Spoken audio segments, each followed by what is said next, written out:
같이 하나님 말씀 보시겠습니다. 출애굽기 12장 1절부터 14절입니다. 여호와께서 애굽 땅에서 모세와 아론에게 일러 말씀하시되 이 달을 너희에게 달의 시작 곧 해의 첫 달이 되게 하고 너희는 이스라엘 온 회중에게 말하여 이르라.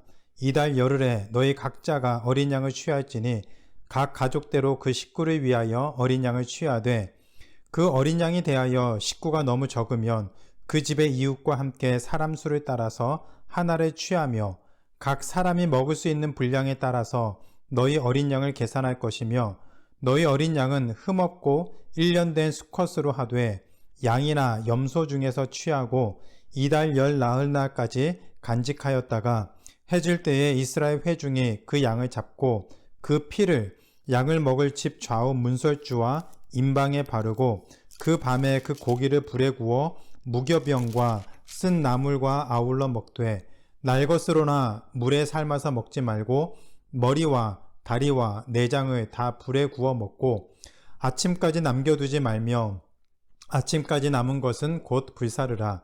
너희는 그것을 이렇게 먹을지니 허리에 띠를 띠고 발에 신을 신고 손에 지팡이를 잡고 급히 먹으라.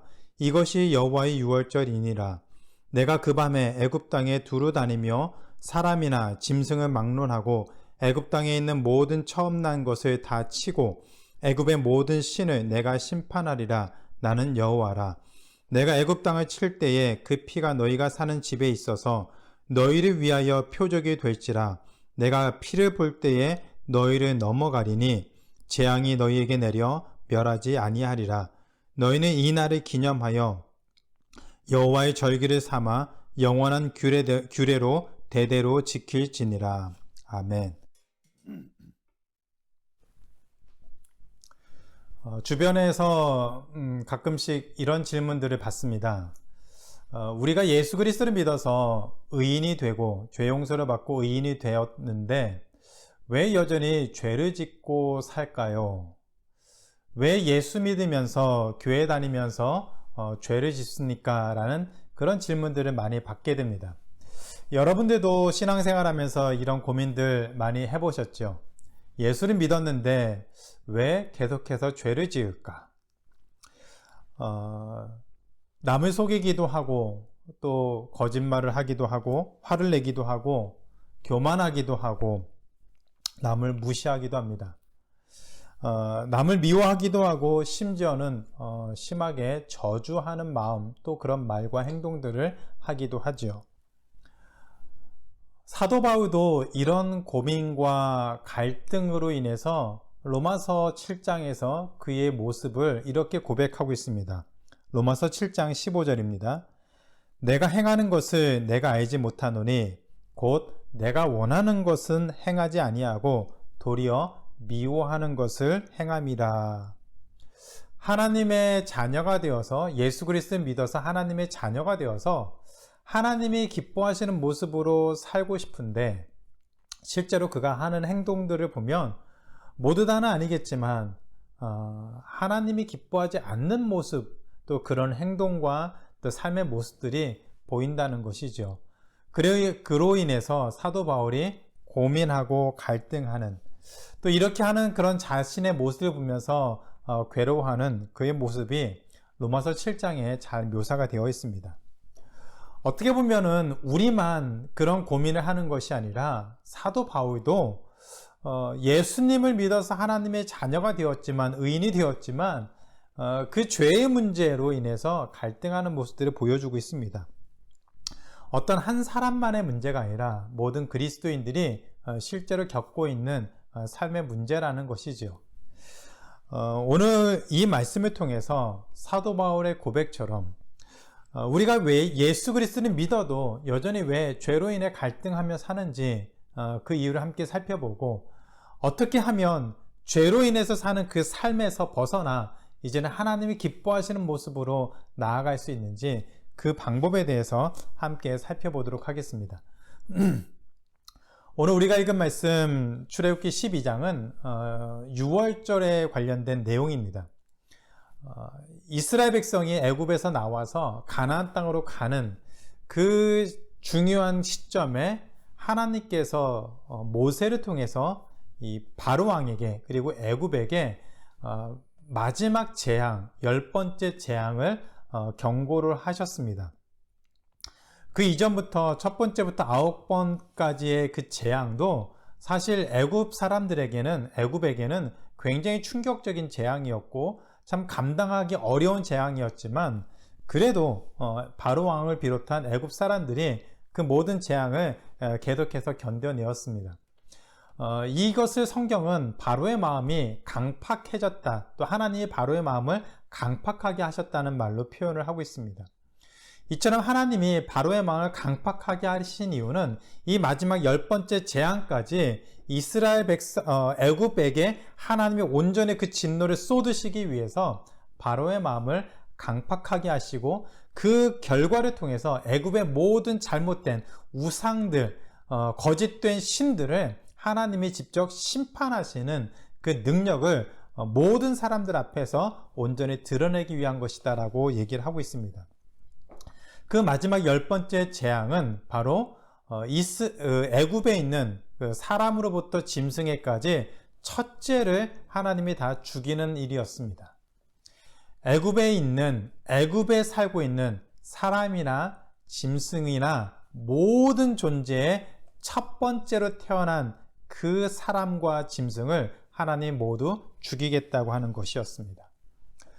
사실 이 마지막 심판은 애굽의 굉장히 큰 치명적인 심판이죠. 바로 왕으로부터 시작해서 모든 사람들의 첫째가 죽는 이 심판은 애굽 사람들에게는 굉장히 충격적이고 큰 심판이었습니다.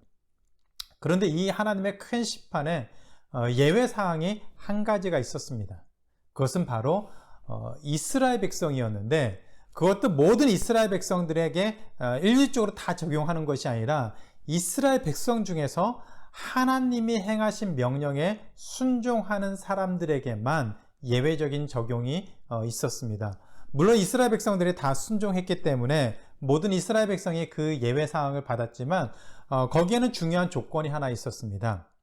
이스라엘 백성들의 그 가정이 자기 가정을 위해서 어린 양을 잡고 그 양의 피를 문설주, 문의 옆에와 그 위에다, 임방에다가 그 어린 양의 피를 바르는 그 가정에만 첫째 태어난 사람과 짐승이 살 수 있었습니다.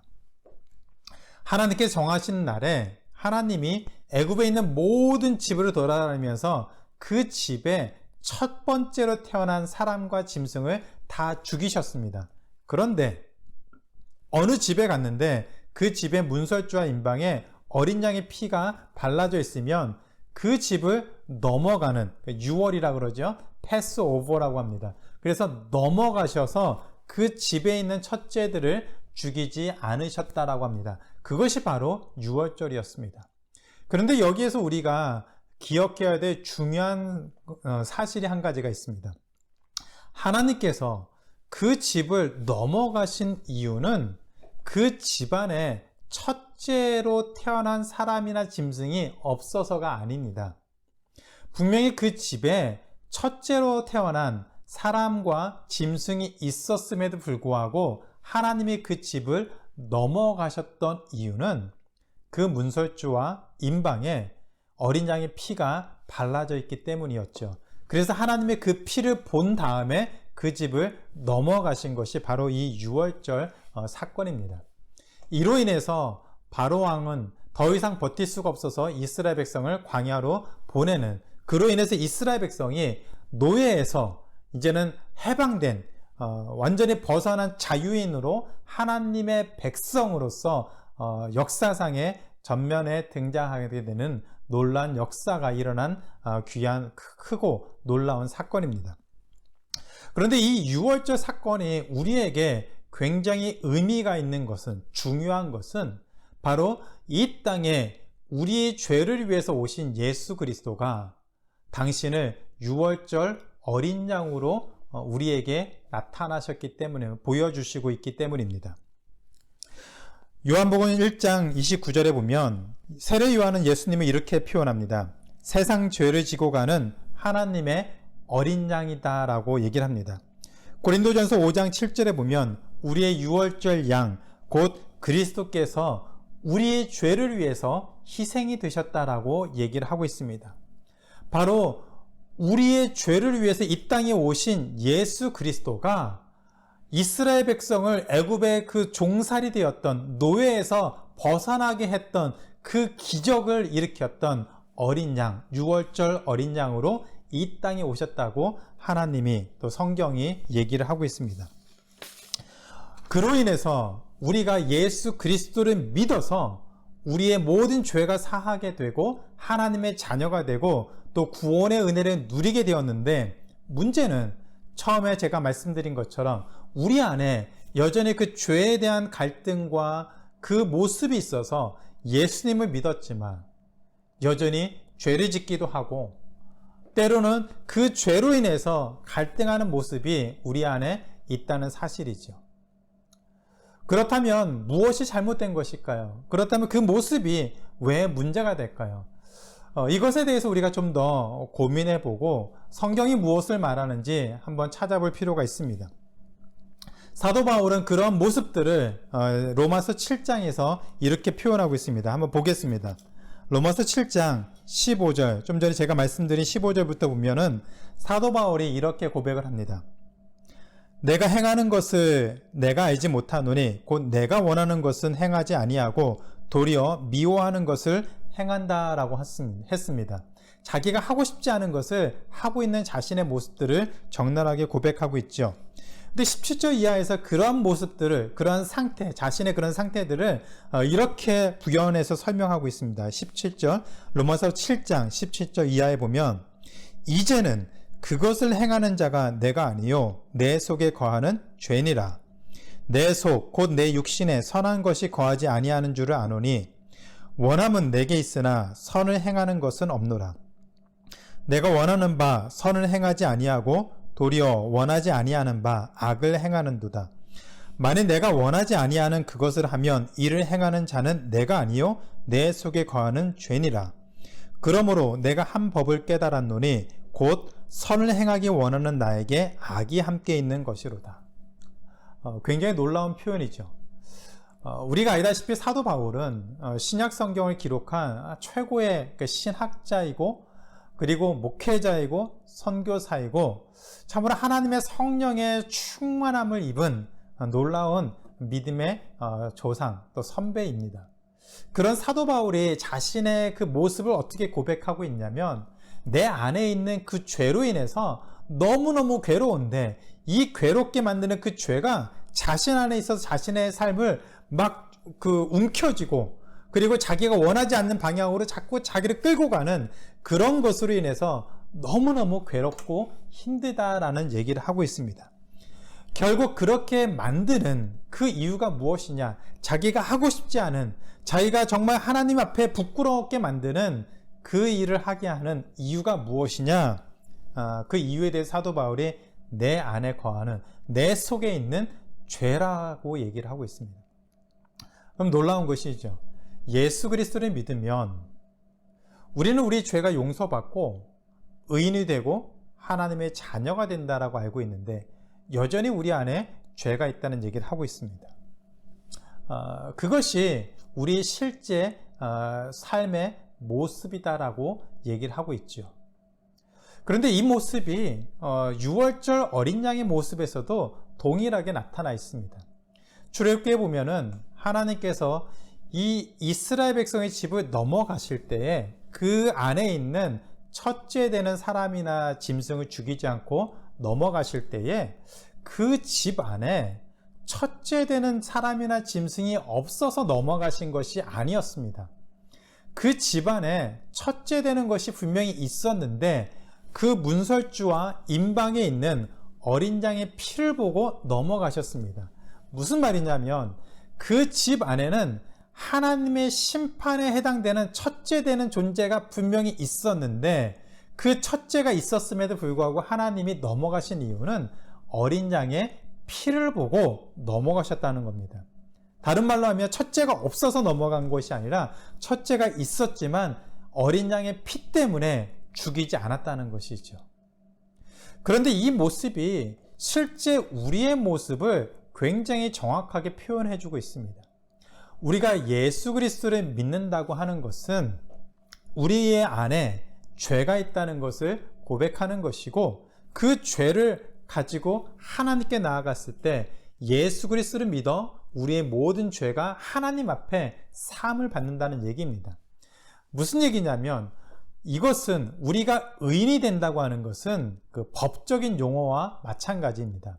하나님이 우리를 보시는데, 하나님이 만약에 제 앞에 서서 저를 이렇게 보시면서 제가 이제 죄가 있는지 없는지 하나님이 보시고 의인인지 아니면 죄인인지 만약에 판단하신다고 한번 생각해 보세요. 하나님 저를 보시면서 제 안에 있는 온갖 지저분한 죄, 그런 죄의 본성들을 하나님이 분명히 보고 계시고 알고 계십니다. 그런데 하나님이 저를 향해서 not guilty, 의인이다, 죄가 없다라고 하나님이 저한테 판결해 주시는 거예요. 그러면 하나님이 제 안에 있는 죄를 볼 수 없어서 제 안에 얼마나 더러운 죄가 있는지 모르기 때문에 하나님이 저를 향해서 너 의인이다, 죄 없다 이렇게 말씀하시느냐? 아닙니다. 분명히 하나님은 제 안에 있는 죄를 알고 계십니다. 그것을 볼 수 있죠. 그런데 제 죄를 볼 때 하나님이 무엇을 통해서 보시냐면 예수 그리스도의 보혈의 피를 보시면서 제 안에 있는 죄를 보기 때문에 그 피를 보고 저에게 not guilty, 의인이다라고 하나님이 불러주신다는 얘기입니다. 제 안에 죄가 없어서 하나님은 저를 의인으로 불러주신 것이 아니라 제 안에 죄가 있지만 예수 그리스도의 피를, 제가 예수 그리스도를 나의 구주로 고백하고 있기 때문에 그 피를 보시면서 하나님이 저를 구원의 은혜를 누리도록 하나님이 허락하셨다는 얘기입니다. 그렇기 때문에 우리가 이 땅을 살아가면서 우리 안에 있는 이 죄의 문제를 가지고 씨름하며 갈등하며 살 수 있습니다. 무슨 말이냐면, 우리가 죄를 인해서 갈등하는 것은 긍정적으로 보면 하나님의 자녀가 되어서 우리에게 새롭게 나타난 삶의 모습으로 생각할 수 있다는 얘기입니다. 예를 들어서 우리가 태어나서 지금까지, 만약 제가 태어나서 지금까지 여전히 예수님을 모르고 하나님을 모르고 그리고 세상에서 살고 있다면 저는 제가 짓는 죄로 인해서 갈등하지 않겠죠. 하나님을 모르는 죄에 대해서 예수님을 부인하는, 저주하는, 그런 교회 다니는 사람들을 핍박하는 그런 모든 행동에 대해서 저는 어떤 부분에서도 죄책감을 갖거나 죄된 갈등하는 모습을 갖지 않습니다. 왜냐하면 저는 처음부터 그렇게 살아왔기 때문에 그런 모습이 익숙하고 또 아무런 문제가 되지 않습니다. 그런데 어느 날 제가 예수님을 만나게 되어서 나의 죄인됨을 깨닫고 내가 얼마나 큰 죄를 지었는지, 내 안에 얼마나 큰 죄가 있는지 깨닫고 그 죄를 고백하고 예수님을 나의 구주로 영접하고 하나님의 자녀가 되었다면 제 안에 지금까지 아무 문제가 없던 것들이 문제가 되고 그것이 갈등의 요소가 되어서 제가 그 문제를 놓고서 고민한다는 것이죠. 예수님을 알기 전에는 세상 사람들이 하는 것처럼 똑같이 하면서 살아도 전혀 마음에 찔리거나 부담이 되지 않았는데, 예수님을 믿은 다음부터는 예전의 모습으로 살면 마음에 불편하고 힘이 드는 거예요. 비록 제가 그런 유혹에 빠져서 죄를 범할 수도 있고 잘못된 선택을 할 수도 있지만 여전히 제 안에는 그 죄로 인해서 새롭게 생긴 저의 그리스도인이라고 하는 정체성 때문에 갈등하고 씨름하는 모습, 그로 인해서 괴로워하는, 사도 바울처럼 정말 오호라 나는 공고한 사람이로다, 누가 이 사망의 몸에서 나를 건져내려고 하는 그런 울부짖음이 우리 안에 생긴다는 얘기입니다. 따라서 여러분이 다른 사람을 보면서 잘했느니 못했느니 하면서 비판하는 그 비판의 잣대로 보는 것이 아니라 우리 스스로의 모습을 돌아보면서 왜 내가 예수 믿으면서, 왜 내가 하나님의 자녀이면서 여전히 이런 죄로 인해서 여전히 실패하고 좌절하게 만들고 여전히 똑같은 선택들을 자꾸 하면서 그런 모습으로 살아가는 게 답답하고 절망스럽고 갈등이 된다면 우선은 긍정적인 신호로 받아들일 수 있습니다. 우리 안에 예수 그리스도로 말미암아 새롭게 된 하나님의 자녀라고 하는 성령의 인도하심, 성령의 내주하심이 우리 안에 있는 우리의 본성인 죄와 싸우면서 우리를 갈등하게 하고 하나님이 기뻐하시는 모습으로 자꾸 선택하도록 우리를 이끌어가는 과정이기 때문에 우리 안에 이런 갈등과 고민이 있다는 얘기입니다. 그렇다면 반대로 우리가 예수 그리스도를 믿었는데도 불구하고 여전히 우리의 모습을 보니 세상 사람들과 다를 바 없고 그들이 갖는 세상의 가치관과 방법들을 여전히 사용하고 있는데도 우리 마음에 전혀 불편함이 없고 갈등이 없고 그리스도인으로서 어떻게 살아야 되는지 고민이 없다면 이거는 위험 신호가 될 수 있습니다. 우리 안에 새롭게 예수 그리스도로 인해서 입혀진 우리가 얻게 된 정체성, 하나님의 자녀라고 하는 그 정체성은 우리를 모든 것으로부터 다시 새롭게 하고 고민하게 하고 갈등하게 하고 예전의 모습과 부딪히게 만드는 것, 그것이 하나님의 자녀가 겪는 갈등이고 고민의 모습인 것을 우리가 다시 한번 기억해야 됩니다. 그래서 먼저 우리가 죄로 인해서 괴로워하고 갈등한다면 그것으로 인해서 먼저 감사하시고 하나님의 자녀로서 어떤 모습으로 살아갈지 거기서부터 다시 한 걸음 한 걸음 나오는 선택을 해야 됩니다. 문제는 그런 갈등이 있다는 것에 감사하고 거기에 머무른다면 이 역시 위험 신호가 될 수 있습니다. 하나님의 말씀대로 살지 못하는 게 너무너무 괴롭고 마음이 답답하고 때로는 절망스럽고 왜 나는 이것밖에 되지 못하는가? 나는 평생 예수님을 믿었는데 교회 다녔는데 왜 나는 이 모습밖에 되지 못하는가? 그거 가지고 갈등하고 고민하는데 여전히 그 자리에 머무르고 있다면 그 안에서 벗어나려고 애를 쓰지 않고 여전히 그 안에 머무르고 있고 그리고 만족하고 자족하면서 이 정도만 해도 된다라고 생각한다면 그 역시 문제가 될 수 있습니다. 하나님이 우리를 예수 그리스도를 이 땅에 보내주셔서 하나님의 자녀 삼아주신 이유는 우리의 죄를 깨끗해, 완전히 깨끗게 하기 위해서 예수 그리스도를 이 땅에 유월절 어린 양으로 보내셨습니다. 골로새서 2장 13절에 보면은 또 범죄와 육체의 무할례로 죽었던 너희를 하나님이 그와 함께 살리시고 우리의 모든 죄를 사하신다고 했습니다. 요한일서 1장 7절에 보면 그 아들 예수의 피가 우리를 모든 죄에서 깨끗하게 하실 것이다 라고 했습니다. 우리의 목적지는 갈등하고 고민하고 왜 이렇게 살지? 왜 이것밖에 안 되지라는 하는 그런 절망적인 상황에 멈추는 거기에서 더 이상 앞으로 나아가지 못하고 머무는 그런 신앙으로 우리가 살아가는 것을 위해서 하나님이 우리를 자녀 삼은 것이 아닙니다. 우리를 거기서부터 다시 모든 죄를 깨끗게 하는 그 자리까지 우리를 이끌기 위해서 예수 그리스도를 이 땅에 유월절 어린 양으로 보내주셨습니다.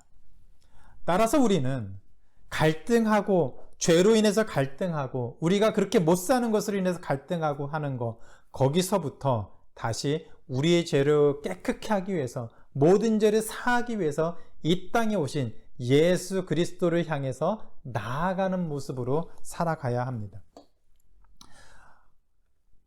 로마서 7장에서 사도 바울이 고민하는 그 고민의 마지막 부분에 25절에서 이렇게 사도 바울이 얘기를 합니다. 24절부터 보겠습니다.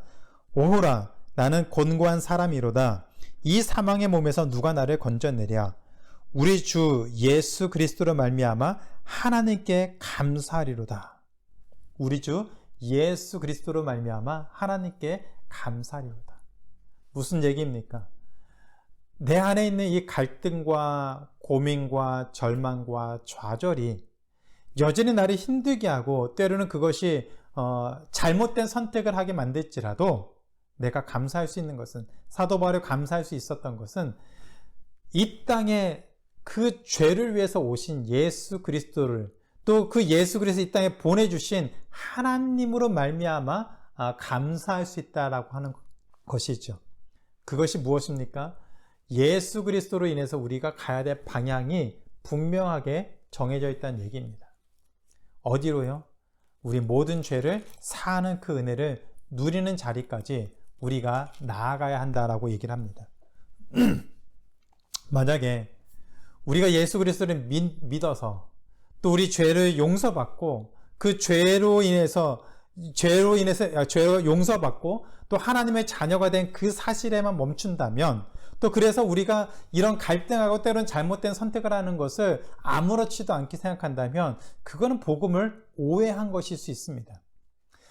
로마서 6장 1절에서 사도 바울이 이런 얘기를 합니다. 그런즉 우리가 무슨 말을 하리요? 은혜를 더하게 하려고 죄에 과하겠느냐? 그럴 수 없느니라. 죄에 대하여 죽은 우리가 어찌 그 가운데 더 살리요? 하나님께서 우리를 위해서 예수 그리스도를 이 땅에 보내주셨는데 그로 말미암아 우리가 죄사함의 은혜를 얻게 되었습니다. 그 은혜를 얻게 되었기 때문에 지금 살아가면서 우리가 혹시라도 죄를 짓고 또 하나님이 용서해 주겠다고 하는 그것을 기대하고, 또 그 은혜가 크기 때문에 그것이 좋다라고 스스로 합리화시키고 지금 죄에 과하는 것에 자족하고 사는 것, 그것은 하나님이 기뻐하시는 모습이 아니라는 것이죠. 그래서 2절에 이렇게 얘기하죠. 그럴 수 없다라고 얘기합니다. 그것은 잘못된 모습이다라고 얘기를 합니다. 우리가 정말로 은혜를 받은 사람이라면, 죄 용서의 은혜를 받은 사람이라면 더 이상 죄를 짓지 않기 위해서 우리를 깨끗게 하신 하나님의 그 말씀을 붙잡고 예수 그리스도의 그 보혈의 피를 붙잡고 깨끗게 함을 위해서 계속해서 나아가는 삶을 살아야 되지, 계속 죄를 짓고 여기에 머무는 것이 좋다고 자족하며 사는 것, 그것을 하나님이 기뻐하시는 것이 아니라는 얘기입니다. 따라서 우리는 우리에게 주신 그 은혜를 계속해서 묵상하며 우리의 모든 죄를 깨끗하게 씻기는 그 은혜의 보좌 앞에 계속해서 나아가야 됩니다. 6장 3절 이하에 또 이렇게 얘기하죠. 무릇 그리스도 예수와 합하여 세례를 받은 우리는 그의 죽으심과 합하여 세례를 받은 줄을 알지 못하느냐. 그러므로 우리가 그의 죽으심과 합하여 세례를 받음으로 그와 함께 장사되었나니 이는 아버지의 영광으로 말미암아 그리스도를 죽은 자 가운데서 살리신 것 같이 우리로 또한 새 생명 가운데서 행하게 하려 함이라. 그렇습니다. 우리를 살리시고 우리를 깨끗게 하시기 원하시는 하나님은 죄 가운데서 우리를 붙잡아 주셔서 우리로 하여금 깨끗게 하는 삶을 살려고, 우리가 완전하게 행하게 하는 그 삶을 위해서 계속해서 살도록 하신 것이지, 어느 시점까지 살다가 이젠 괜찮다, 갈등하면서도 이제 괜찮다, 자족하면서 여기 머무르는 것, 그것을 위해서 예수 그리스도를 이 땅에 보내주신 것이 아닙니다. 우리에게 죄 용서의 은혜가 크다면 지금 갈등하고 고민하고 있는, 절망하고 있는 그 상황에서 멈추지 마시고 그 은혜를 더욱더 사모해서 우리 방향을 정해서 하나님의 은혜를 구하며 그 은혜 없이는 살 수 없음을 매 순간 고백하며 하나님 앞에 나아갈 수 있는 우리의 모든 삶이 되어야 될 줄로 믿습니다. 죄사함의 은혜, 그 은혜를 온전하게 누리는 방법은, 제3의 은혜를 온전히 누리는 방법은 우리의 그 연약함을 고백하고 하나님 없이는 여전히 우리가 죽을 수밖에 없음을 고백하고 하나님 붙잡고 십자가에서 우리를 위해서 돌아가신 예수 그리스도를 붙잡고 매일매일 주어진 삶을 사는 길임을 믿습니다. 하늘물교회 성도 여러분, 하나님이 기뻐하시는 삶을 위해서 우리에게 주어진 날을 감사하며 사시고 그 감사하는 날의 모든 삶의 모습들이 우리 죄를 깨끗이 씻기시는 하나님의 은혜를 구하는 삶이 되기를 주님의 이름으로 축원합니다. 이제 말씀 믿겠습니다. 이스라엘 백성의 출애굽은 이스라엘 백성이 노예에서 해방된 날이고 이제 약속의 땅을 향해서 가는 놀라운 승리의 날입니다. 자유의 날이고 하나님이 주시는 그 승리를 누리는 날입니다. 그 날을 위해서 하나님은 유월절 어린 양을 예비해서 그들의 모든 죽음의 위협으로부터 구해 주셨습니다. 이 땅에 유월절 어린 양으로 오신 예수 그리스도로 말미암아 우리도 죄로부터 사함을 얻게 되었고, 이제 우리 안에 있는 그 갈등과 그 고민과 그 절망들이 이제는 완전히 죄를 사하는 그 날을 향해서 방향을 정하고 나아가는 일, 그 일이 우리에게 남았습니다.